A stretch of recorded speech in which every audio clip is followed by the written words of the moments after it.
Komisionet e dhomës përfaqësuesve dhe të Senatit morën në pyetje i shefin e CIA-s David Petraeus në lidhje me përshkrimet e para të administratës Obama për sulmet e 11 shtatorit në konsulatën amerikane në Libi.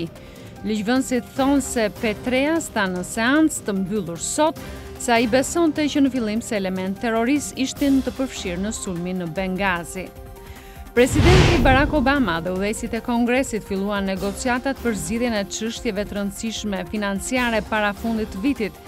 Një nga kundërshtarët politik të zotit Obama, John Boehner, tha se beson se një kompromis mund të arrihet për të shkurtuar shpenzimet dhe në të njëjtën kohë për të shtuar të ardhurat për qeverinë.